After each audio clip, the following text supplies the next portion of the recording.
Hey guys, what's up? This is Fosbools123 and welcome back to the channel. Now I'm just trying to place myself a little bit so I look completely natural and not like a giant weirdo in the center of the screen, and I think there we go. So, earlier this month, I realized I've been going through a really bad reading slump, and sometimes I have to ask myself, why am I doing this? I mean, is it the end of the world if I don't read every single book on my TBR in exactly 1 month, or perfectly make a turnip potato, or write another album? And the answer is, obviously, of course not. Sometimes one needs to take a break and allow themselves the ability to relax, to explore other things in their life, and not be tied down from their own man-made expectations. So, this month, instead of reading all of my many lovely tomes of historical literacy, I just read a bunch of gay shit and manga and, fashion books. It was fun. Also, this video was going to have a really long-ass conversation that I was going to research about the gay suburban. Not like gay people living in the suburbs, but essentially the suburbs as a metaphor for... I guess queer assimilation is really the only way I can think of describing it. It was something that I latched on about from, one of the books I read and a few other discussions I've noticed in queer circles where it's essentially either older gays or even younger gays who essentially want to assimilate to a commoditized, sanitized idea of queerness. And the whole discussion was going to be a lot about sort of this notion of visible queerness as both a cultural heritage and as an act of protest, and how oftentimes this sort of queer assimilation is really a type of passing privilege. And so it's not so much people who want a normal life, but it's the way that their normalcy is used to bully pulpit people whose visible queerness does not allow them to assimilate into the sanitized, commoditized form of socially acceptable queerness. If that makes sense. I was going to have a whole discussion about that, but basically, maybe I was sick, maybe I was depressed, maybe I just didn't feel like it. I don't know. I was going through something, last week and the week before, and so we're just gonna have ourselves a nice, chill time. Usually, I drink during live streams, but I had the worst hangover for the first time in my life. It was super weird with this stuff, and so I'm going to slowly finish off this case because I don't believe in wasting alcohol, but at the same time, I'm just not going to be glug-a-lugging it just because I kind of, burnt once, twice shy. You get it. By the way, that's the new White Claw Surge. It get you drunk, but it don't give me the same vibes as original White Claw. That's all I'm saying. But let's actually move into the video because I've been chatting for 3 minutes and we have not talked about Nutahunty. Okay. Also, most of these are just me trying to vaguely remember the names of the books I, got rid of. Okay. Let's see. First one I read was called Everyday Fashions, 1909 to 1920, a look at historical fashion through the lens of Sears Roebuck catalogs, or something to that extent. And it was essentially what it says on the tin. It was a collection of Sears Roebuck. If you don't know what that is, Sears Roebuck was the name of a, essentially, general mercantile store. They basically sold everything. It was your essentially precursor to modern day department stores, and what they would do is they would send out these giant mail order catalogs to people in rural areas who didn't have access to even regular general stores since they lived so far away from cities. And so people would order literally everything from this. Think books, toys, dresses.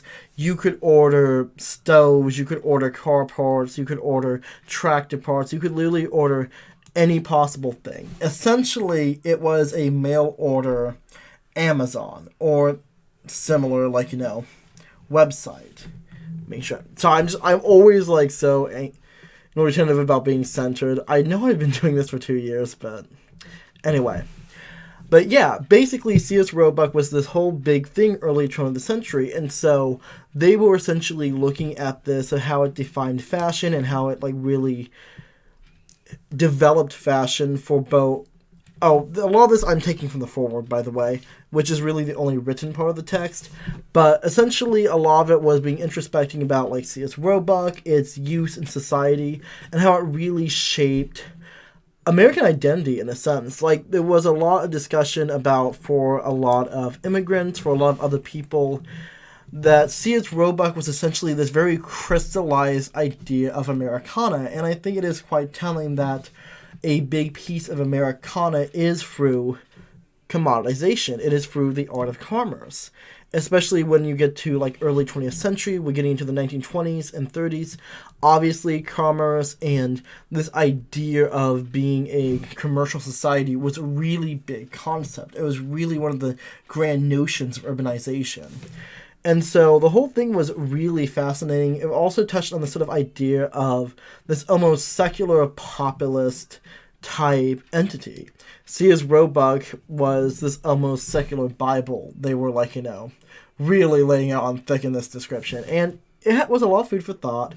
And that was just like the foreword. The main body was really just ad copy from 1909 to 1909 to 1920, yes, like I said in the title. And so that's really what we call the late Edwardian in England, I believe. I'm not an expert, but yeah. But obviously we don't use that language in America because we don't have kings and monarchs, and so. But it was very much the similar style. It's difficult because obviously there is differences between European and American fashion. There always is, especially today. But generally, while there is going to be separate trends across the pond, there is going to be a fair consensus when it comes to silhouette, if that makes sense. At least going into the 20th century, I haven't really done a lot of studying of 19th or 18th century clothing, and so I don't really know much about it, but I'm pretty sure that there tends to be a lot of difference in silhouette between different European countries, so I imagine it would be the same for America. Point being, though, is that we're essentially seeing a lot of the very telltale staples of that period. So we have one main thing is that sort of pigeon-breasted look for women, where you have this very full chest and then essentially has an en-pied line and it drapes down. And you kind of see that echo for a lot of different silhouettes in the 20s and 30s, where we have this like very strong, defined waistline and then a straight drop. But this just definitely wasn't a period that I was familiar with visually, and while like most fashion books and mostly focus on women's fashion, it was actually really interesting to look at, and I definitely realized that I'm kind of into the whole 1910s, look, also writing habits, super fucking hot, and I also really love the Norfolk Jacket look, which is amazing. This is my live stream, so I'm just going to go on a fucking rant. So I'm going to try to see if, I'm pretty sure I have a picture of it on my phone, so while I tell you about this, I'm going to look it up, and we can just play really stupid Inception. But basically, the Norfolk Jacket and you'll notice this with a lot of different fashion items, think boaters, for instance. A lot of this really does come from Victorian sportswear. You'll see a few items repeat themselves over and over again. And so, okay, here we go. Let's see. And I'm actually probably going to bring up the Norfolk Jacket when we get to the second item on this list, okay? Let me just check my notes real quick. Yes, okay. But essentially, the Norfolk Jacket is a sort of little below the waist length, so a standard jacket, and it's mostly defined by these really large box pleats, so really boxy, flat pleats across the front of the chest, and they basically just go down the sides, around the nipples. Generally, you'll see a belt, and then they'll have these large patch pockets, so pockets on the outside with really wide lapels, just stuck on there, and it is such a look. I've noticed, let me see if I can find it. Yeah. I've noticed that recently with trends, we are noticing box pleats coming back, which is really something interesting because I just never really seen that in fashion, but I love the look, and the look was very popular from about 1880s was when I think it originated. You definitely see it occasionally, and then I think 1930s was when it had its sort of resurgence. And so, if you know me, I really like 1930s fashion, so I see that, and I'm like, oh, consistency. But, let's see. So, I'm going to mention the next one. I'm just going to do all the fashion stuff I read. But the next one I read was Men's Fashion Through the Ages, and I'm mostly bringing this up next so I can show you the pictures. And it just... I thought it was going to be a more larger book detailing all of the different sort of men's fashion trends, which I would have really liked because obviously there is not as much literature about men's fashion, and there's definitely this type of stereotype that men's fashion tends to be a bit more duller or a bit more uninteresting, and I can definitely feel that. If I'm being honest, I often, as a modern person, not quite love the way that men's fashion is shaped, mostly just because there tends to be a lot less ingenuity within men's fashion, and I think there tends to be a lot less variety, which is the big thing. Women's fashion tends to have a really wide range of shapes and silhouettes and all these different things that are very acceptable for women, but with menswear it is very much more restrictive, and there's this very distinct line between what is considered menswear and what is considered women's wear.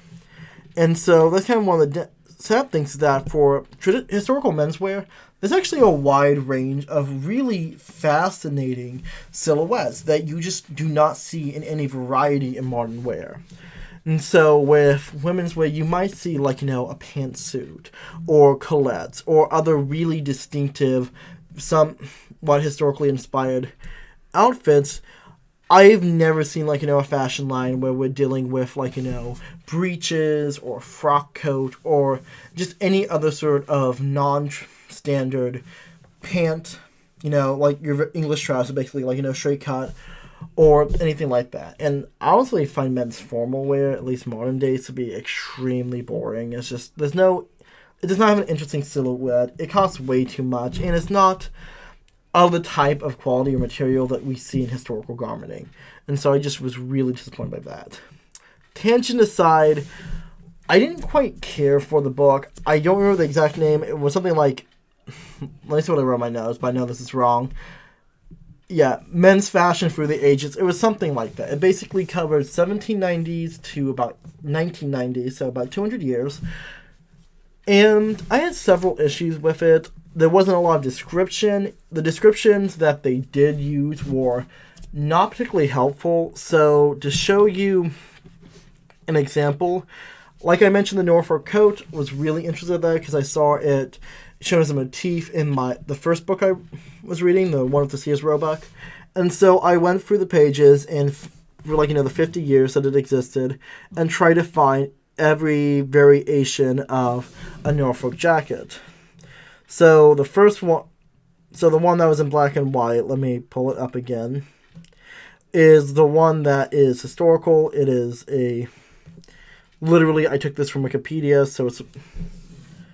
and so as you can see, box pleats, patch pockets. Basically, none of the jackets that were listed in the thing were what I would call really... A few of them were pretty much there, but none that screamed Norfolk jacket in the way that I was usually seeing it in all the other examples that I found. And all of the descriptions were very literal without giving cultural significance. So instead of because we use words to describe clothing. For instance, I am clearly wearing a fleece hoodie. And so if I wrote that down in a book or something, you could look up that phrase, you could find other pictures of what it is. It has a way of defining it through cultural significance. But if I was looking at this in their description, it would be something like lined sweatshirt with ribbed sleeves and, finishing with a hooded whatever, right? And it would be correct, but it's really seeing the parts instead of the sum, if that makes sense. And so I didn't find that quite helpful because, sure, yes, these are all jackets with box pleats, but it isn't quite helpful for me from a research standpoint if I'm looking for the name of a specific trend or a specific garment and I'm getting technical aspects of that garment. I know a Norfolk jacket features box pleats and patch pockets, but just describing it by that isn't going to help me if I was working in reverse. If I saw that style and I was like, this is really interesting, but is there a common way to describe it contemporary? Hopefully that makes sense. So that's one issue I had with the collection. The other issue I had was the drawings were not... So here's the thing, fashion drawings are really, really a different field than anatomical drawings or any other sort of thing. The proportions are exaggerated because we're definitely trying to get a distinctive look so you can actually see the clothing. And that's the thing, is that you want to emphasize the structure of the clothing and the elements of it, and so it's going to look different from regular, whatever. And so I actually have some fashion drawings right here, as you can see. So, obviously, I've put to practice what I'm talking about. And the issue for me, though, is that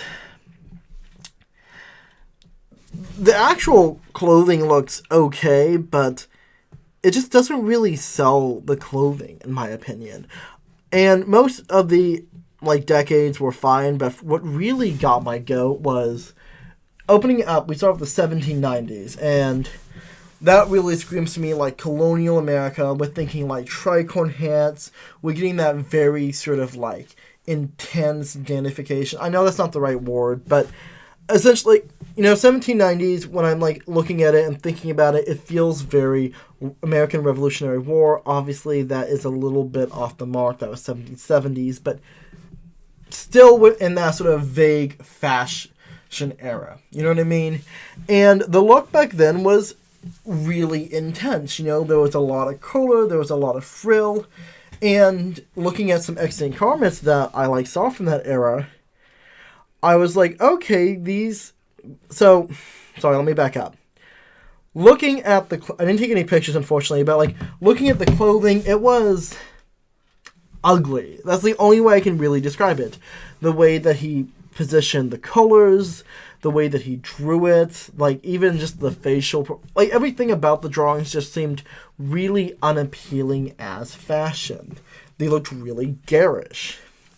And obviously, a lot of times when it comes to clothing, it really depends on who's wearing it and how you style it. I mean, look at anything Rihanna wore in the 2000s. No one else would look good on that because Rihanna is amazing and a queen.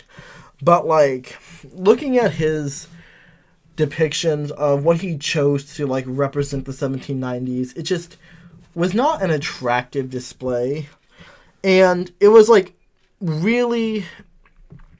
And that's the thing, though, it was a lot of contrasting colors.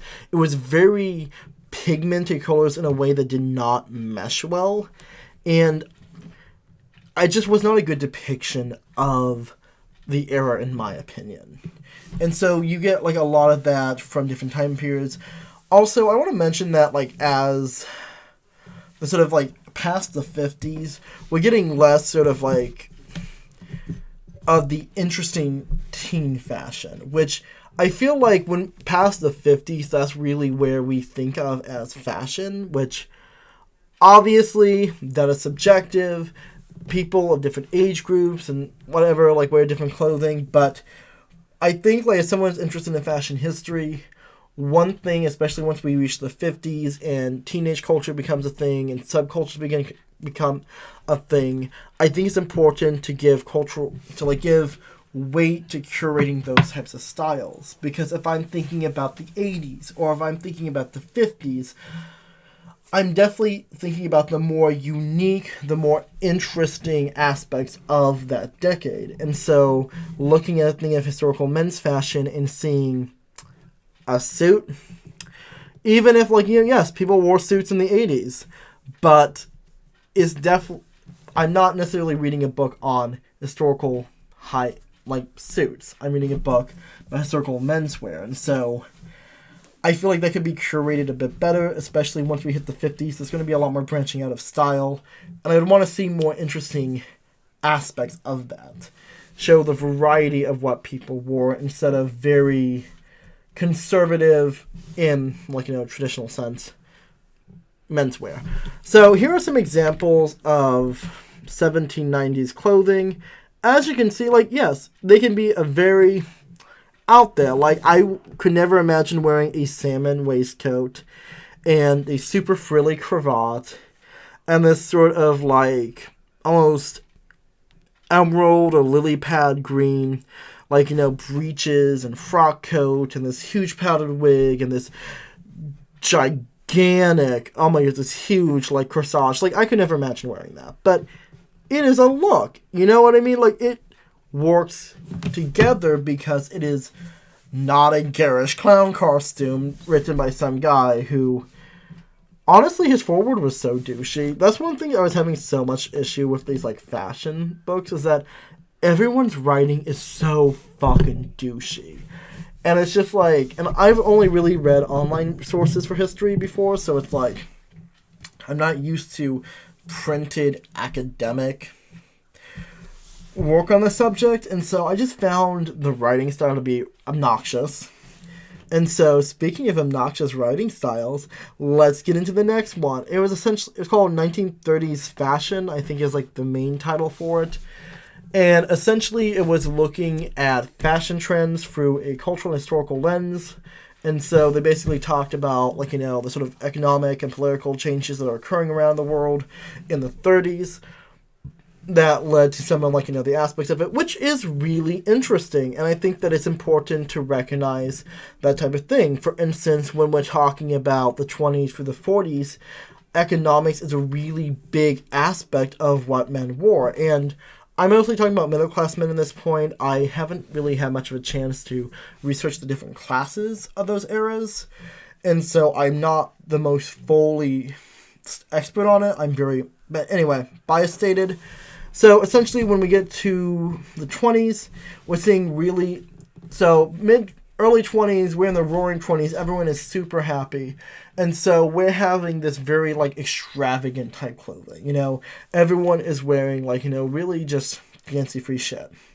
And so the Great Depression happens, and going past that, we see a lot more narrowing of the silhouette. We see a lot more somber colors. And so moving into the 30s is a lot more subdued than the sort of gaiety of the 20s. Because the 20s had bright colors. Not bright as 1790s or Regency, stuff like that, but fairly, people were wearing pastels, and they were wearing very light colors and stuff like that.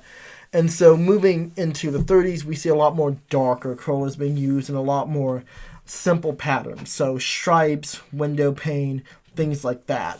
And so basically, this goes on. We tend to start widening towards the end of the 30s. So we're seeing things like Oxford bags. Is Oxford bags 20 or 30s? I can't remember. But essentially, we are seeing the silhouette widen again at the end of the 20s. World War II hits, and a lot of the fabric is being restricted by the war, and so once again, we're having very restricted clothing. And this point is even greater than the Great Depression, and so this is where we start seeing people kind of lose the waistcoat, because in the 30s, it was very inappropriate to have not a waistcoat on, or it was very inappropriate to wear just your waistcoats and not your jackets. It was seen as being unfinished. It looked like you forgot to get dressed in the morning. And so into the 40s, we're seeing a lot more just useless fabric being taken off. You weren't supposed to you couldn't buy cuffed pants. Literally, they would not sell cuffed pants at all, and so some men actually bought them longer and cuffed them, but that's a secret, If you are not a patriot, you would cuff your pants, just saying, bitch. But yeah, people wouldn't be cuffing their pants, people didn't have that little half belt in the back of their jackets, And so we're really seeing a lot of restriction, a very narrowing of the silhouette from not useless material waste, because all the cotton that we're making is being made into, like, bandages or not suits, or uniforms or parachutes or what have you. And so with the beginning of the 40s is really restrictive. After the war happens, guess what? Everyone is going into a really wide silhouette again. And this is where we get the zoot suits, which are essentially the widest that we really see of the period. And so there we go. That is a great example of like what the book's trying to aim at, showing how things such as wars or economic depressions really change the way that we dress ourselves. And you can definitely see through the 20s to the 40s that the silhouette narrows and widens again through periods of economic growth and shrinkage. And so that's essentially what they're trying to do. So they mentioned like the Munich there's a few things in the actual content I read. I didn't finish the book actually, just because I got really tired of the way it was discussing it, and just because of the sort of scope of the book, and I'm going to get into that. One thing I did find interesting was it did mention the Munich Olympics, which was when the Olympics were in Nazi Germany, and it is very much true that at the time, sports was becoming a really big thing, and sports figures actually were really defining the culture. So, essentially in the 1930s, the sort of like ideal silhouette is what some people call, and I find this a little funny because, anyway, sorry, it's called this, well, some people call it the Superman silhouette, where you have this very broad chest and you have a very narrow waist. It's basically this triangular chest for men. And I think it's a little funny just because Superman comes out in 1938 or 1937, so he's not obviously Superman is obviously influenced by the societal ideal of masculinity, not the other way around, but, looking back, that's what we associate it with. You get it. And so, really, Superman, the whole masculine ideal, a lot of this is coming from it's really coming from like boxers and swimmers and this sort of thing where men have very built chests but necessarily have it all the way built out. And so this sort of like large chest is really what's really big with men's fashion in the 30s. Men have really have larger shoulders. They're wearing shoulder pads. Men have a more nipped waist. And the nipped waist isn't necessarily unique to the 30s, but it definitely is a hallmark of it.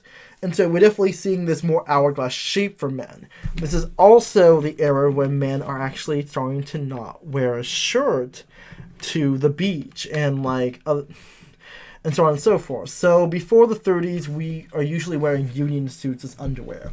This is a holdover from Victorian times. We're all wearing union suits. In the 30s, boxers and briefs, see boxers once again coming from boxing culture. I'm telling you, all comes from sports culture.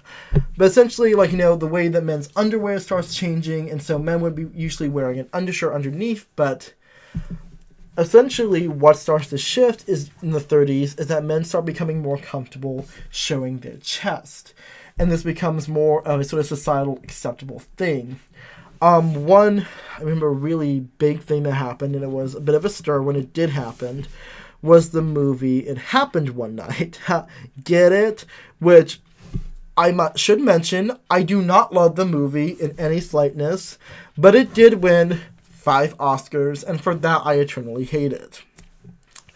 Basically, Clark Gable, who the 30s thought was hot, but I still don't get it, took his shirt off in that movie. Everyone was like, Gable's being low-key kind of hot right now. Men started stripping, and now that's why I show my titties at the beach. You're welcome. And it definitely changed the way that men's bodies are seen in the 30s. And I'm not saying that one movie was what caused it, but it definitely was a example of the sort of shifting attitude towards male nudity. And you think, oh, Ryan, the men are always allowed to get naked, but not really.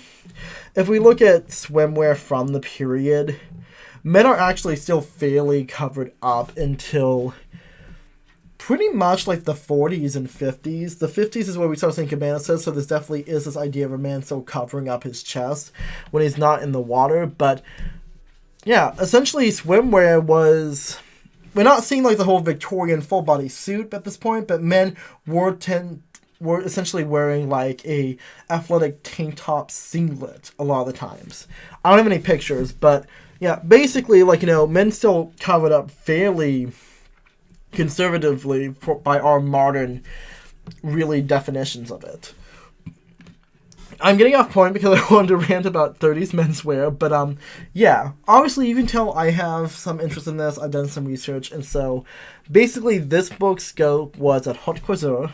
I don't know how you pronounce it, but essentially high-end fashion houses in the 30s, and they looked at cultural, examples, political examples, kind of like the way I was discussing, economic trends and stuff like that, and this sounds bitchy, but here's the thing, I'm not really, as a person, fascinated by high-end fashion. I think it's interesting, but it's just definitely not what my interest is. You know what I mean? Especially when I'm looking at historical fashion. I'm really looking at a sort of everyman type look. My emphasis is really on middle class wear, not something that high-end menswear would look like. And obviously, haute couture is really a female-directed area. And so, yeah, if we're looking at, women's wear, that is really what is defining it. People like Schiaparelli, people like Dior, they're really defining what women's fashion is. And so there's actually a lot of discussion. There's discussion about how, I remember one section of it was discussing how they were releasing cheaper dresses in C.S. Roebuck. See, it's all connected. And that was really allowing it to really redefine. This is beginning of the early 30s, so just after the Great Depression, defining what the sort of cheap, fashion designers were trying to make cheaper clothing that could actually be worn by people that could afford it. And there's definitely some interest, and it definitely led me to some names that I thought was really interesting. I actually find Schiaparelli's designs really cool. I mean, I love surrealism. I'm a big fan of just early modernist art in general, and so seeing that brought on through fashion is really cool. But it wasn't of interest to me in a historical fashion sense, since I don't tend to wear high-end designer brands. And I also found the language to be a bit snooty as well. I think my favorite part was when they were fashion for everyone. And I get it, boo-hoo, the man finally gets to listen to fashion for him. But it felt very... The one line that really stuck with me is was basically her saying the 1930s was one of the boringest eras for men. And I feel that really needs some clarification, because contemporary is, from our perspective, what range are we talking about menswear, and why are we defining it boring? Is it lack of variety? Is it lack of really, taste and cut? Because I feel like it's really difficult to define that. I think it's definitely a bit subjective, since the 1930s, and this is obviously me just being a little bitchy butthurt person, but it's the 1930s is a very loved era of menswear for a lot of men. You know what I mean? It's very much the sort of quintessential, and obviously I say gangster, even though obviously that covers the whole idea of the gangster archetype it's a very amorphous image, you know what I mean? It could be 40s, it could be 20s, it could be 30s. But the whole idea is that, this very sort of idea of the 1930s is where we're hitting the sweet spot in this three-piece suits menswear look. And it is a period of men's fashion that a lot of men actually like. It is a period that you see brought up over and over again. And I don't really know a guy that doesn't like the idea of a 1930s suit. And so it's just, to me, it feels very weird to call this era boring. And maybe I'm misunderstanding it. Maybe they're saying that she prefers, like, the suits of the 1940s, which were definitely more extravagant.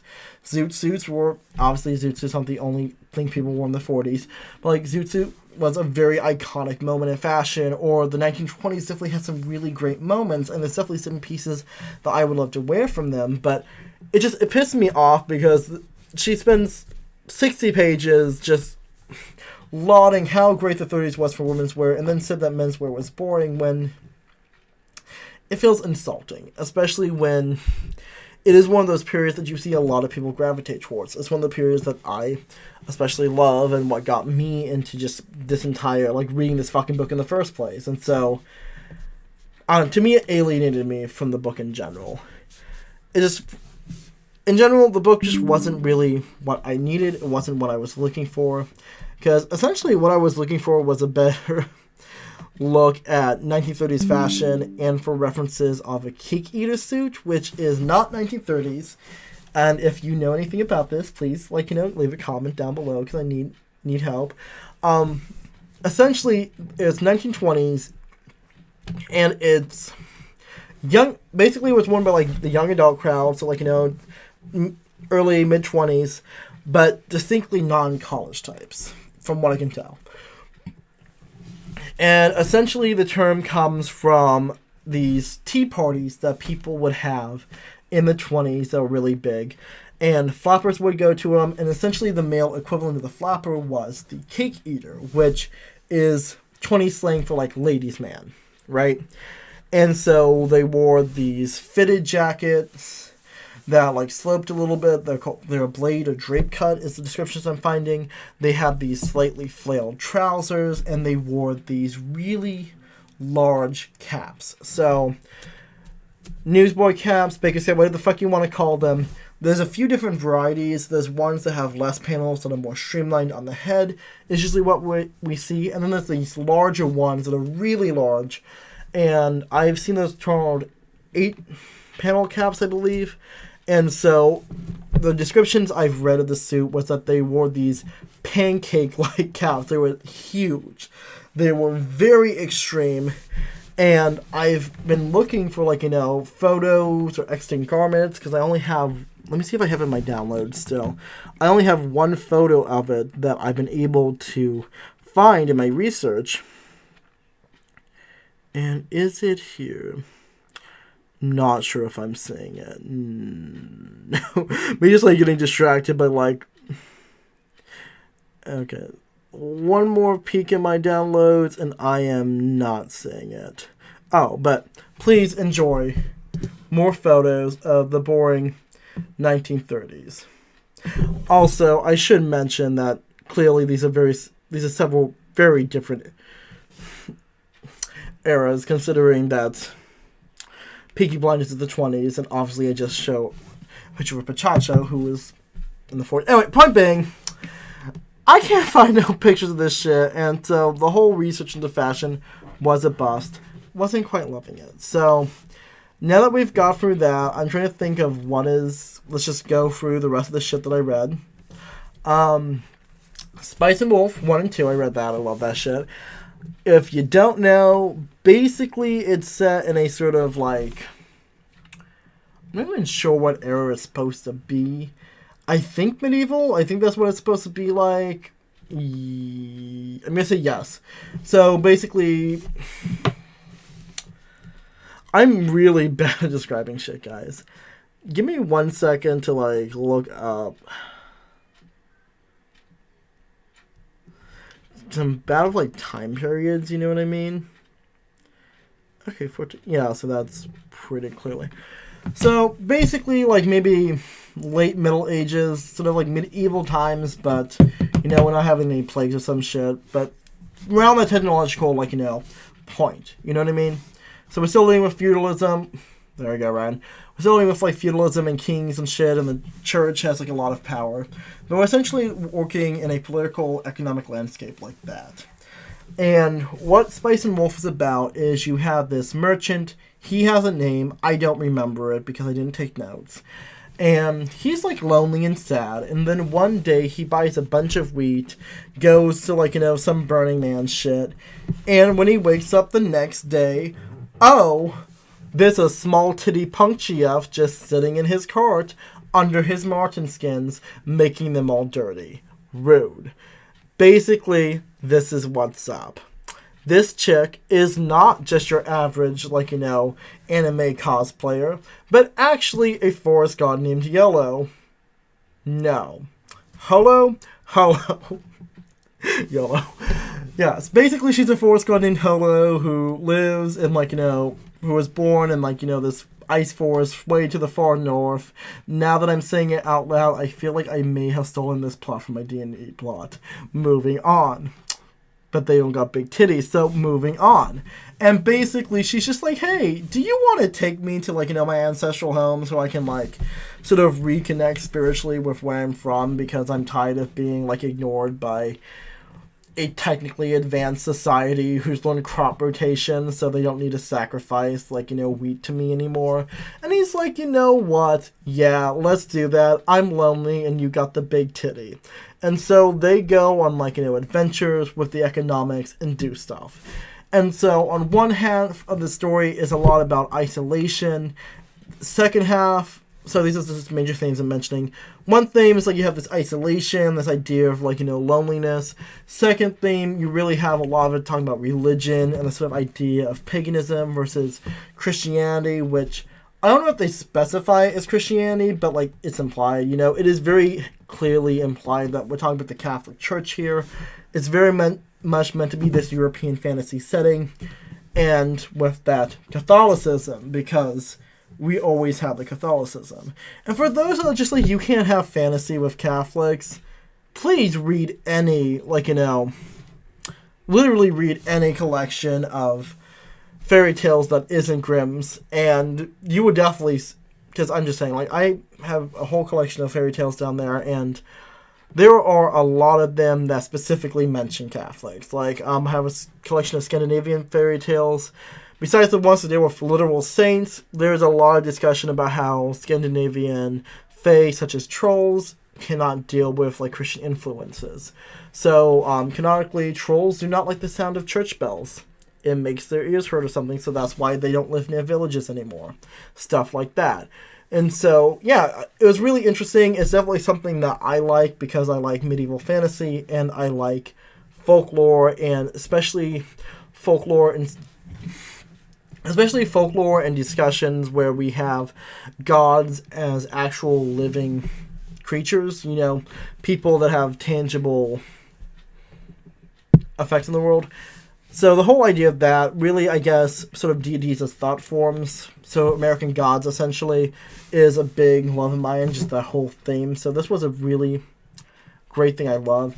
It's also really interesting to see it because it's a manga, but it's very clearly in a Western setting. So we have this sort of, I guess, furry, that's the only way I can describe.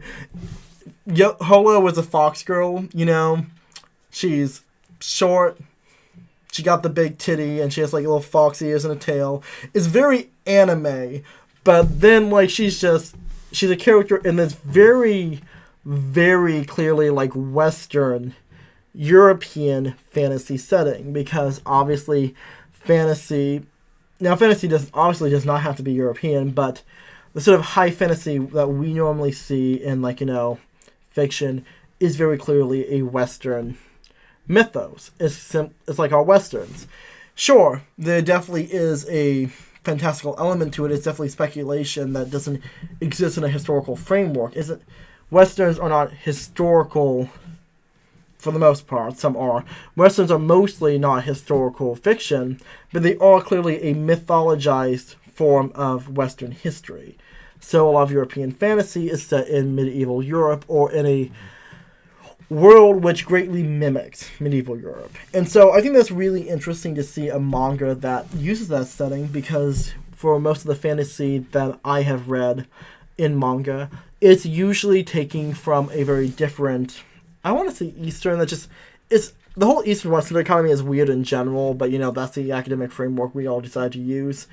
So so it was something like Inuyasha, or actually some of Tsubasa Chronicles also take place in fantasy settings. But yeah, most of those are set in essentially the Shonen period. Or is it the Edo? I can't remember. Essentially, the Japanese feudal period. So it is akin to, or the European feudal period, but it's a very different sort of political landscape. It's a very different sort of cultural landscape. And so, yeah, the idea of like what's a fantasy series in Japan is going to be very different from a fantasy series in America or Europe, because we're playing with very different cultures and folklore and historical romanticization. So that was a really interesting aspect, because I do love manga, and I really love I think it's interesting seeing your culture, parts of your culture, lionized by another culture that outside of it, you know what I mean? So it is interesting to see, like, what people like about Western culture, and I think it is interesting because it definitely is a cultural diffusion on both ends. There are definitely things that people like in Japan that are Western, and I definitely think there's a lot of things that are Japanese that I like as an American. And so there is like this interesting thing that like we're watching a character being like, oh, he's European, and a character's European in anime if they're tall and platinum blonde. Prove me wrong. And so they're like, oh, wow, there's like this whole thing. And then you watch, like, me in the States drinking boba tea, which is not Japanese. And I was eating taiyaki, but I've never had it. But it looks... I just want the fisk pudding, you know what I mean? That's also not Japanese, but I'm making a joke, bitch, okay? I am making a joke, okay? If I want to make jokes about the similarities between taiyaki and fisk pudding, which are not similar at all, then I will, okay? Anyway, Spice and Wolf is about a lonely merchant who finds a big titty, short fox GF and takes her, like, on a road trip. Next up is Problematic Gay Shit, Kiss Him, Not Me. And if I wasn't doing this as a live stream, I would post a picture of that shit. Ryan, what is that? Well, it's a lovely story about a girl who's a doujinshi. What's that? Well, basically, it's a chick that likes to fetishize the gays. Sounding a little salty, let's back it up. So doujinshi culture, whatever you really want to call it. Is doujinshi or fujoshi? Give me a second. I might be confusing some shit.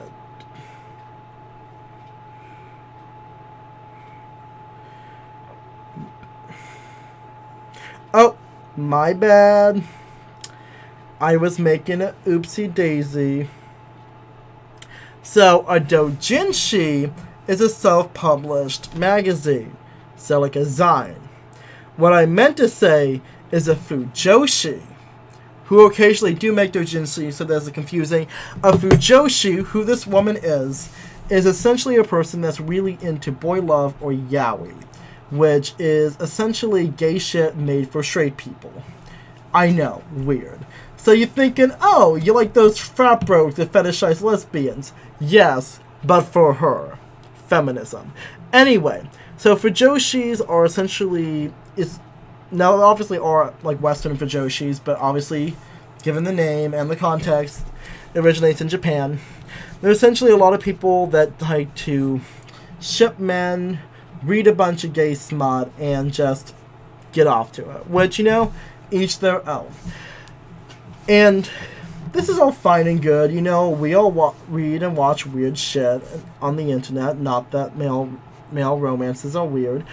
But there is some issues of fujoshi culture that are kind of problematic. So, if you think to yourself, wow, Ryan, this sounds a lot like Western shipping culture, because I've been on Tumblr, and that's just weird. Yeah, basically it's the same thing. Obviously, not all fujoshis are into shipping, but a lot of them are, and in this specific book, shipping culture is an aspect of her otaku-ness, which I know we're throwing around a lot of words. Otaku basically is just weeb, but like in Japan, where that actually means something. Oh, well, let's be pedantic. Otaku, essentially, I think this means obsessed. I think that's what it translates to. I might be wrong. But you can essentially be an otaku about anything. You just have to do it to, like, an obsessive, cringy level. But most otaku culture is really sort of the equivalent of our sort of nerd culture in its most negative meaning. And it's kind of difficult, like, looking back and stuff like this, because to me, nerd culture, otaku culture, weeb culture, whatever you want to call it, a lot of this is really a lot more, I guess, possibly looked at nowadays, but obviously 2000s, 80s, whatever have you, it was a much less generally accepted thing. It wasn't as mainstream or as, like, just wholesome as we see it these days.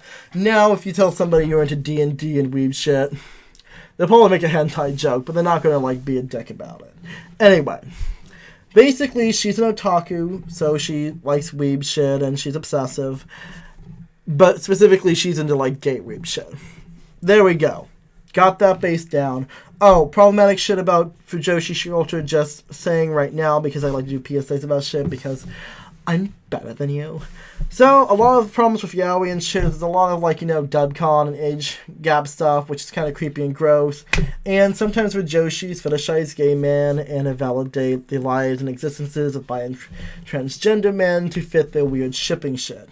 That's gross. Please stop doing it. If you want to write gay shit, but please don't invalidate the lives of trans and bi men in your process for weird gay banging, okay?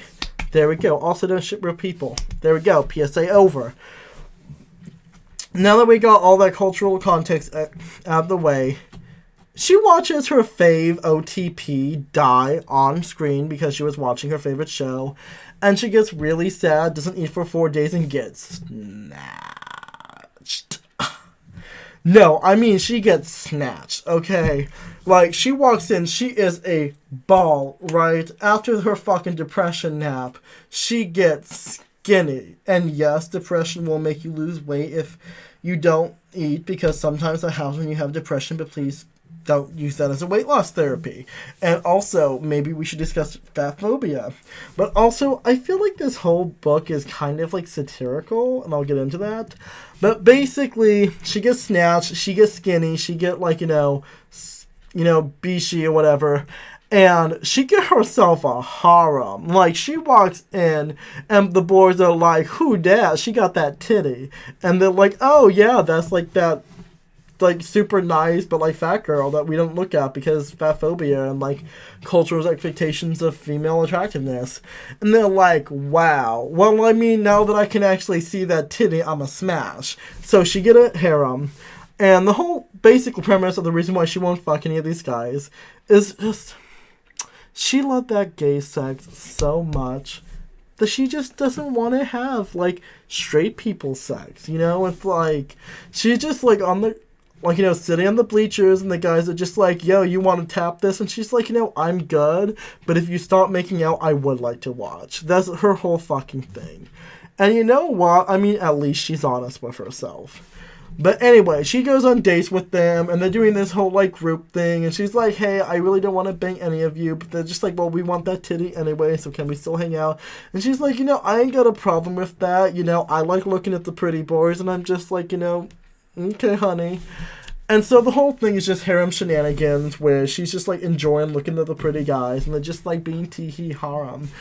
And weirdly enough, a lot, like, unlike Orin High School Host Club, where it's, like, they're just sex workers, these guys are, like, really explicit about them wanting to be monogamous with her, and she just, like, does not settle with any of them. I watched the anime first, so I know the plot. She doesn't want to settle with any of them. She just, like, wants to, like, have a nice time, and she's not really into dating, That's their thing. But she'll like, dope them. Like, she doesn't mind, but, like, it's not necessarily something she's interested in. I'm actually interested in seeing somebody, like, interpret her character as asexual. I think that would be really interesting. Because there isn't really, but at the same time, maybe not asexual, but basically she really does not have any interest, at least socially, with having sex with them. That's very explicit. She doesn't want to do anything physical with them. But she does enjoy, I guess, the sort of romantic aspect to her. Really, she isn't really interested in sexual romantic romance at all. She just likes watching gay shit in her room because that's her life. And so it is a really interesting character, especially because I feel a lot of times harems are centered around, oh, I want to bang all these chicks, but reasons. Like, I haven't watched enough harem shit. Monster Girl Musume. He can't fuck any of them because that would be a crime. Or, I guess, Orin High School Host Club, she doesn't bang any of them because he doesn't care, but she's just there working in, like, you know, their sex club. I love talking about Oregon High School Host Club when people don't know what it's about, because I make it sound so dirty. I make it sound like a fucking ecchi, and it's not. But yeah, it's like, it's really interesting to see a reverse harem where the main character has literally no interest in sleeping with them. You know what I mean? Like, I find the premise interesting in that sense. What I also like about it, and I read the first 2 books, so we get to meeting her 5th harem person, and it's a lesbian. Ooh, we don't see that shit. Like, a manga, like, I'm not even fucking joking. Literally, I have read a bunch of fucking manga, not like all of it, but I've read a good amount, seen anime. I have literally only ever seen 2 lesbians. Okay. One was in Carol and Tuesday. No, it was not Carol and Tuesday. It was the other one. The crazy one. I know. Representation, people. And the... oh, wait. No. There's lesbians in Oregon High School House Club. Forgot about that. Okay, so there's 3 lesbians. But point being, like, you don't see a lot of sapphic representation in anime, which is really weird because you think those weeb boys would be into that shit. But, yeah.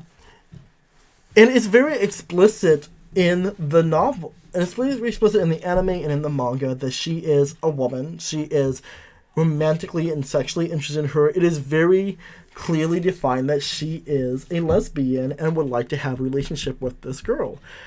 And I love that. I need more explicitly stated gays, but I love everything about her character because she's really suave.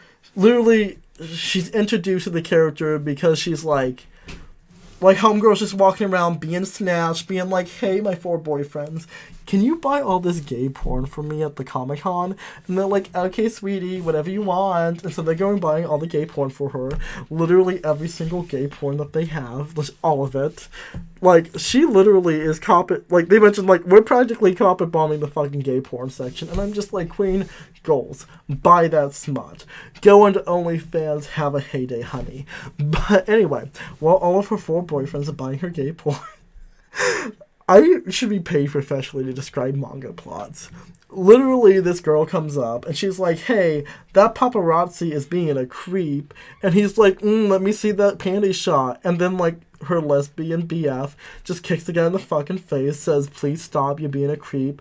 Toxic masculinity exists, and you're part of it. And he's like, my camera. And she's like, yeah, do that again, and I'll bring something more expensive. And he just leaves because, you know, who wants that? And she's like, thanks, that guy was being a real fucking creep. And he's like, yeah, you're welcome. But see, what she doesn't know is that her lesbian BF is dressed up like Black Butler. Oh, I'm sorry, Gray Butler. You know, copyright. So dressed up as Black Butler, and she's like, wow, you look hot in that suit. And she's like, thanks, I know. And so, like, they walk off, and she's like, bye, because, like, she don't know this bitch. And essentially the lesbian BF shows up later, and she's like, hey, remember me? And they're like, what? And she's like, wait a second, you're wearing a girl's uniform. And then she realizes that she's a girl, and that she's a lesbian, and that this lesbian's madly in love with her. And she don't care. Like, she's just, like, super chill with it. And honestly, I fucking love that. Literally everything about her character is just, like, hello. And her character is treated with the same respect and the same, like, sort of, like, expectation as any of the other men in the story. It is very explicitly, like, there's a line, I don't know if it's in the manga, but it's in the anime, where they're, like, basically, like, later on in the story, like, it basically turns out that the lesbian BF is also a fujoshi writer. She writes yaoi. And they're like, oh my goodness, she's perfect. Hey, hot chick, please don't date her just because she's a perfect, like, you know, wonderful, beautiful woman. Date us instead. You know what I mean? Like, they are very much, like, not a, like, toxic man type of way, just, like, in a general, like, threatened by, like, her ability to seduce this woman. They see her as both a romantic rival and an equal. And so, that's just not something you see in manga. And that's something that I really, really enjoy, because generally, you would expect this sort of fetishization to go on, but if anything, it's really the fujoshi aspect that's being fetishized. And so, I love everything about it because it really feels like a satire of just, like, harem tropes and sort of the ways that, like, manga looks at same-sex relationships. And the whole thing feels really fun and queer in a way that is really fucking funny. That's one of the reasons why I read this manga, because I watched the anime after seeing the first 5 minutes of it, because literally the first 5 minutes is so fucking crazy, because you're like, what? She got snatched from not eating for 4 days? And then, like, she's, like, the whole thing is just a fucking moe gay mess. And I loved it. It's great. It's one of my favorite fucking things. So, moving on, because I still have 3 things to talk about. Next up is Flamer. I should have wrote down who wrote it, but I don't remember. It's like a young adult book. And if I was smart, I would have, like, started a screen capture before I started this live stream and just, like, you know, whatever. But basically, Flamer is a... best way to describe it, it's your middle school, like, gay experience. That's the only way I can describe it. It's, like, gay shit, but, like, I hate myself middle school, like, dealing with homophobia shit. You know what I mean? Like, it's very much this, I think it's in, like, late 90s. So you get, like, you know, that just peak 90s, 2000s homophobia vibe. And it's basically this middle schooler coming to, like, terms with his sexuality. And it's really... I can't say that I enjoyed it because it was emotionally difficult subject matter. It was something that was very difficult to read. But I think it was very well done in what it is. I don't think that it resonated with me in a way that I found euphoric, but I definitely realized that this wasn't written for me. This was written for, like, middle schoolers and, like, young teenagers who are dealing with that gay shit. And so, essentially, yeah, the whole thing is, like, about him just, like, having the gay thoughts, dealing with the homophobia, and all this other shit. And so, that part is, like, really emotionally triggering and really, like, traumatic. And throughout the book, there's a lot of symbolism, which I really, really loved. It was done so well. It basically does this, like, I think, what was it? Schindler's List is what did it, where it's, like, black and white, but red is, like, this, like, motif color that's only shown. I haven't seen Schindler's List, but I'm pretty sure that's the thing from that. Basically, it does that thing. And it basically uses fire as this sort of, like, symbolism for, like, passion or, like, the gayness, who knows. But there's... But there's also, let's say, a few other, like, you know, elements of it. There's, like, basically all of his classes have, like, some relevance. Like, he does archery, and so there's this sort of discussion of Saint Sebastian, which, if you don't know, Saint Sebastian is a queer icon. Essentially, he was this, like, Roman dude who was like, you know, I'm really into Jesus, and then he gets, like, shot full of arrows, but he doesn't die, so they hit him with, like, a cudgel or something, and then he dies, and then he gets canonized. And everyone's just like, wow, that is some really inspirational shit. And so then a bunch of Italian guys were just like, you know what I want to do today? I want to draw this hot fucking twink, shot full of arrows, tied to a pole with, like, you know, that religious ecstasy. I'm specifically referring to the religious term ecstasy, not the generic secular understanding of the term. You know, like this euphoric, devotional feeling. Anyway, but yeah, basically that shit, and everyone's, like, looking at it, and it's like, I don't know, twink shot full of arrows, a little phallic, a little gay, but, like, they were kind of into it, you know what I mean? And so, essentially, Saint Sebastian becomes this sort of homoerotic religious figure. And so, it's kind of like this little, like, wink-wink, this little kind of code to it. And I don't think there's actually anything in his actual biography, or hagiography, I think is what you call when it's a saint, that's actually homoerotic. You know what I mean? It's just, it's kind of like this sort of iconography, literally, that has this sense of homoeroticism. And so he's using that, and it's kind of like, you know, this second metaphor. And so there's arrows, there's fires, there's fiery arrows. I think there's even a Joan of Arc reference somewhere. And there's a lot of, like, different things to deal with that. And so you kind of get this type of thing. And you also get this sort of, like, con where we have, like, fire, we have this sort of, like, heat and passion, but then it's tied into the phrase flamer, which, if you don't know, is essentially a pejorative to describe flamboyant, visible queerness. If that makes sense. Specifically, I don't think I've ever really seen it used in a sapphic context. I feel like that definitely is a gay male directed slur, or pejorative. I'm not sure where it lies in intensity.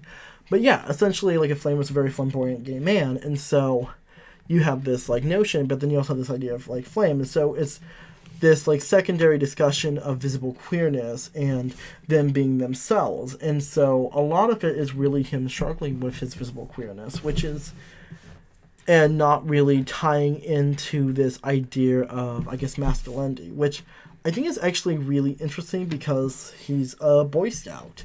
He is, in some sense, the quintessential masculinity.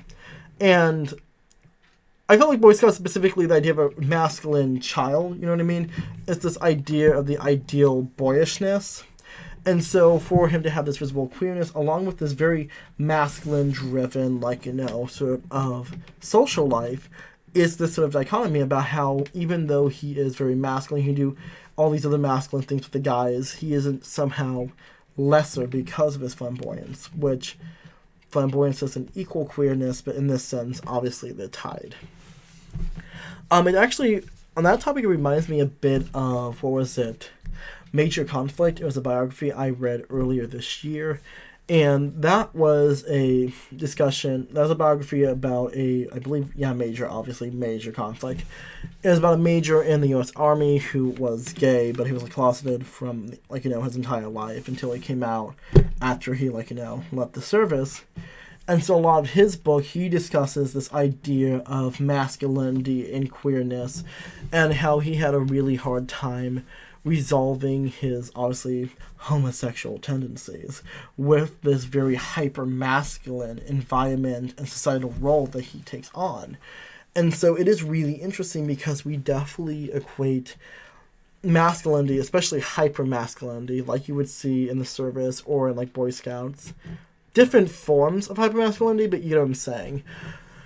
With, like, you know, this very heteronormative concept of masculinity, it's always very much heterosexuality as part of the greater, larger gender role.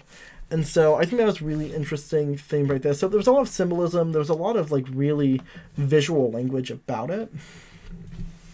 And so I think it was definitely has something really useful to say, especially for a young adult. I particularly did not get the most satisfaction out of it just because of the topic matter. It mostly just reminded me of my middle school days, so take with that what you will. We're going to move on to the next gay shit I read, which was Dykes and Other Sundry Sentient Life Forms to Watch Out For.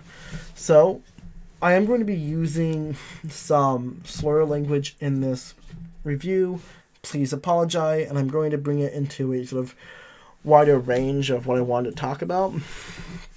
So, Dykes to Watch Out For was a, give me a second, comic. I had to think it was, I almost said webcomic, that's not right. Was a comic by Alison Bechdel. Yes, that Alison Bechdel. If you don't know, Alison Bechdel was obviously a comic writer, and I think, at least to my generation, she's probably most well known for her comic about the Bechdel test, which is a sort of feminist test to see the literal baseline for a movie to have a well-written female character. The idea is that if you have to have two female characters, they have to be named. That's important. So many people forget that. And they have to talk to about something other than a man. And so some people say, like, well, it can't be about diets either, but that's not in the original comic. But what's really sad is that there's so many movies that don't pass the Bechdel test. I mean, I don't think I've ever written a story that doesn't pass the Bechdel test really enough, but that's just because I write a wide variety of characters. But yeah, there's a lot of movies that don't pass it. And obviously, it's not the most perfect system, you know what I mean? And there's nothing wrong with female characters discussing having a romance or sexual life, but it really shows a lot of times how much women are secondary to a lot of plots. And so that's not the point of this one. So this is basically another reprinting of her comics. This one's set essentially in the early 2000s, and I mean like early 2000s, like 2000, 2001. So very much the beginning. during the Bush administration. I had to think about that. And so, yeah, so it talks about the Bush administration. It talks about 9/11. Oh, yeah. No, okay, so maybe it's 2002. Pretty sure it's a few years that it, like, covers. And so that's really the sort of political, economic, like, backdrop that it's set in. And it follows basically the gayest shit you can imagine. You know, we have, like, polyamorous, like, you know, grouping, like, housing. You know, they just, like, live in a house together. You have, like, you know, sapphic lesbian parents. You have, like, you know, gender fuckery and drag kings and the transgenderers and people who spell women without the word men in it. You know, like, all the gay shit. You know what I mean? And so there's actually a lot of sort of... So, like, one of the main things is there's this idea of politics and people discussing, like, you know, the Bush administration, because Alison Bechdel, obviously, with everything that she, like, writes, is a very political person. And there's also really... There's a few other, like, notions. Some of the subplots involve, essentially, Amazon. It's called Medusa in the comics, but I'm fairly sure that it was meant to be allegorical to Amazon, and really online shopping in general, sort of taking away brick-and-mortar establishments. There's this discussion of depression after 9/11. There's this discussion of infidelity and all these, like, different types of things. And so a lot of characters are in these different sort of romantic relationships and all this other stuff. And another notion is kind of what I was calling the gay suburban. And I really centered along this phrasing because it's a sort of idea of settling down, right? Moving to the suburbs, where the suburbs in this case is assimilated, commoditized, socially acceptable queer culture. Anyway, and so there's like this almost lamentation, right? About how, sorry, this reminded me of something I watched the other day called 100 Boyfriends Mixtape. I think that's what it was called. Basically in that, one of the main characters says, these two characters, I saw them walking down the street with their beautiful adopted Cambodian daughter, and, like, they used to sell coke and shit, and it was something like that. But it was basically this idea of a lot of these characters were very much radical. They were activists, they were on the front lines, you know, they were chanting, "We're here, we're queer," they were giving blood to the gay men during the AIDS crisis, they were throwing bricks at cops. And so it's kind of interesting to see how they're kind of saying, now we've become commoditized. We've become, like, so assimilated into this culture that where does our identity really, stand? And so it's kind of interesting because today I feel like when you hear the phrase radical feminist, it definitely has a very negative connotation, at least to me, because when I hear radical feminist, I think very much TERF. You know what I mean? But for them, it's very much this, I guess, sort of like standard feminist activist type persona. You know what I mean? And so there's definitely this sort of changing of opinion, changing of politics. And I think it was just really interesting. I also think it was really important to mention that Alison Bechdel, at least in my opinion, took a lot of really big lengths to make sure that just because a character was like a radical feminist because they spelled it WIMMEN, I know that's not the only thing that radical feminists do. I like the visuals of it, you know what I mean? It's so apropos to the, idea of radicalism. But basically, there was one character who essentially was really transphobic. And the character, that was listening to it literally had a transgender boyfriend. And so they basically lied to the character and say, hey, I'm transitioning, and literally forced them to come to terms with this idea of transgenderism. And I thought that was really interesting, and I think it was... And there's definitely multiple moments. Obviously, there's a trans character in the book. There's also a character who is presented as... They use the phrase genderfuck. I don't think they ever really talk about their gender identity, but it's very much meant to be a bit gender fluid, a bit more androgynous, non-binary type thing, but not one where we're having a specific label, just, not gender non-conforming. That's what I'm looking for. And so obviously Bechdel was definitely trying to make sure that was... that is something that she is very comfortable with writing. That's something that was present in this beautiful gay utopian of gay shit. But yeah, there's definitely this idea of radical feminism, of them being very much out there, being very proud of who they are as a person. And so it was really interesting. And one thing that I've noticed, and this is definitely, I feel, more generational, is the use of the language, right? And so, for instance, obviously the name of her comic is Dykes to Watch Out For. For those who don't know, obviously that's considered a slur against lesbian women. It's not something I preferably feel comfortable saying, but it is what is used in the language. They also use the term tranny, which is, once again, a slur. I'm not going to say it again. But it is used to describe the characters. And to someone from a Maudian audience, if I heard someone describe that as that, it would sound very homophobic to me. It would sound very transphobic. But it's clear from the way that it's used in context, the way that the characters describe themselves, that it's meant to be empowering. It's meant to be very much a symbol of empowerment and a way of defining themselves. I've been listening to a podcast called Girls, Gus, and Giallo. I think that's how you pronounce it. I'm not Italian. And they actually use similar language. They describe themselves as dykes because they're lesbians. And so that is something that feels very different to me, because I feel like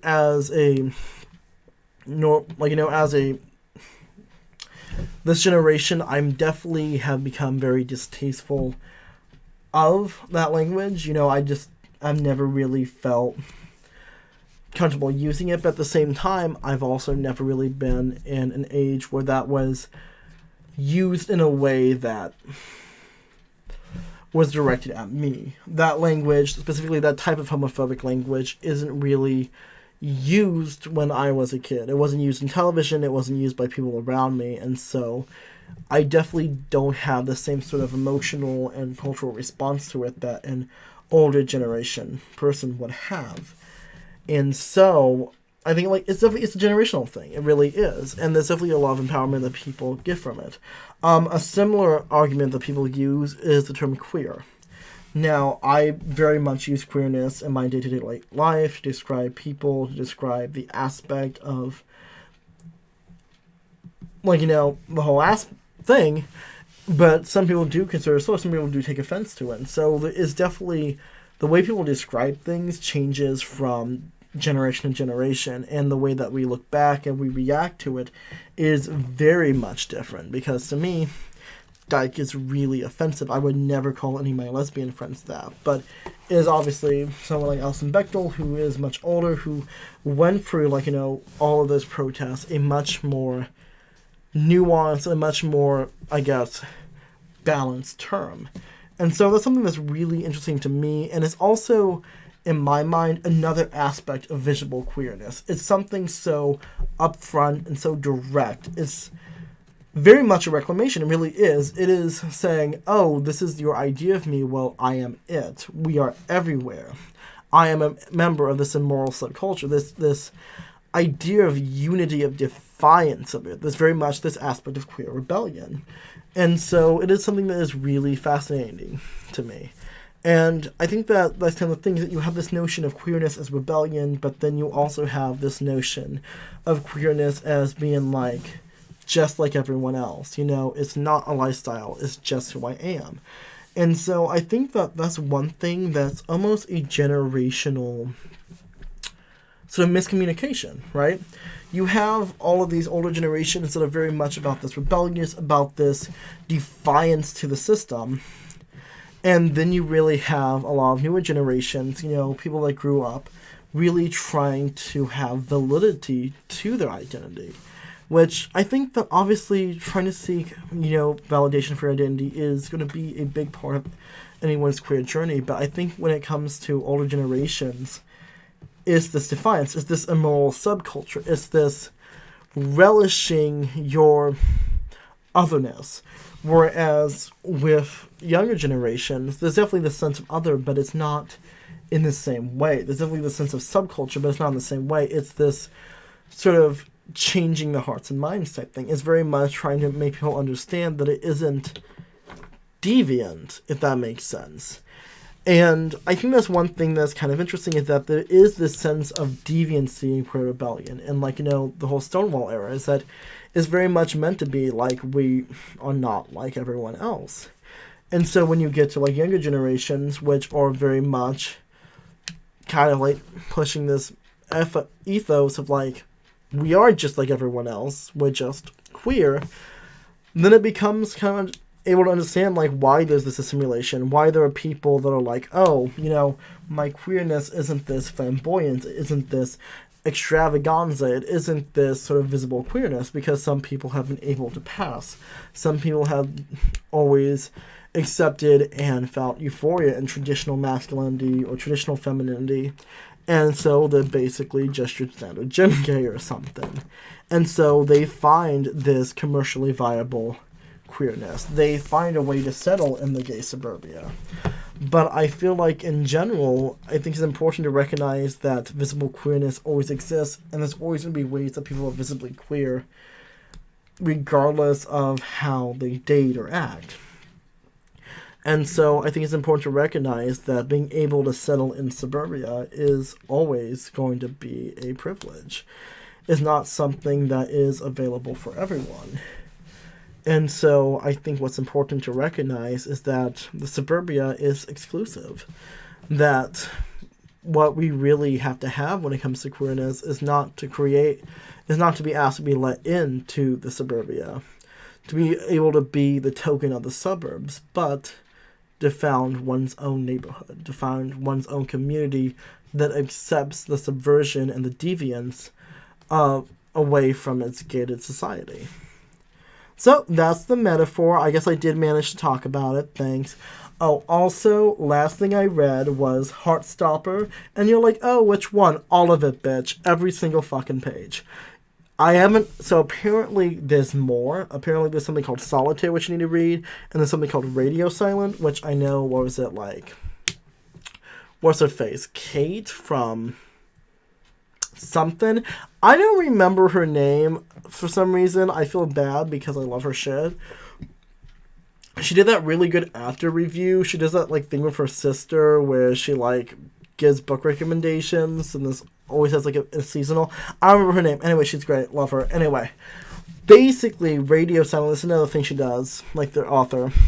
Heartstopper is just, you know, your classic story of himbo jock and his twin nerd BF. And I love that shit, you know? I hate jock nerd stereotypes. I will accept jock nerd stereotypes specifically if they're gays and they're dating, okay? That's the only thing. It's like, you want to give me a boring Revenge of the Nerds plot? Hate it. You make them kiss? I'm interested. Basically, it's some gay shit, and the guys at the beginning is like, oh, you know, he's probably straight, but he ain't. Kisses, bisexuality, the gays, and all that shit. And so on one half, it's like this heartwarming, moey shit about gay people doing gay shit in British high school. But on like a more serious note, there is a dramatical aspect that deals with a lot of really important aspects of teenage life. It deals with the concept of coming out and whether or not people need to always... And it really does it with so much nuance, you know what I mean? And a lot of the messaging is a lot about how coming out is a personal choice, about how there's no obligation to do it, and how society's obsession with coming out as this big, grand social event is sometimes damaging to people, and it's okay to be closeted if you need to be. But it also deals with other aspects such as self-harm, such as mental health, such as disordered eating, and so those aspects can definitely be triggering to people that have dealt with those subjects, but at the same time it deals with them in a very healthy way. I mean, not the characters, like, they're obviously going through it, but they do get help. So I'm not explaining this all. They basically discuss a lot of really serious topics when it comes to queerness and when it comes to teenagedom, and it's really well balanced. You get the moe gay shit, you get the drama shit, but it's all done in a way that's really respectful and really meant to sort of illustrate those points. And it was a really nice time with the gays. Certified false bullseye, stamp of approval. So yeah, I read all that shit in literally one setting. Well, I read all of Heartstoppers in one setting. I read this other stuff like with the rest of the month. So yeah, that's pretty much it. I had a lot of fun doing this live stream. Also, here's what's up. I did get a new laptop. Let me see if I can show you in this like weird inception. Oh my goodness, can you see it? Can you see it? Yeah. Yeah. Okay. putting it back on. But yeah, so I got a new laptop, and so I will be trying to do some more video editing. Right now, what I'm going to do is go through my video, like, files, put together any, like, projects I forgot to actually make, and we will be doing new, regularly scripted videos next year. I'm going to be doing in December. I'm going to do a few more live streams. I'm going to do a movie review live stream, year in review live stream. I'm going to do, obviously, one for, like, my book monthly wrap-up. But after, like, next year, I'm going to be making regular edited videos again. So I'm actually really happy for that. If anybody was watching this, I want to thank you so much. I appreciate it. And feel free to like, comment, subscribe. I know everyone says it, but it really does help me grow my channel. I have a lot of interesting plans for next year, so please stay tuned. I think I'm coming to a really good point in my content creation. I'm really trying to define what I want to make, and I think that I'm making strides to getting there, so thank you. Now, remember, wash your hands, tell your loved ones you love them, and live every single day trying to be a better and better person. It's False Bull Seas 1 to 3, and you guessed it, I'm signing out. Oh wait, no, I forgot how I end my videos.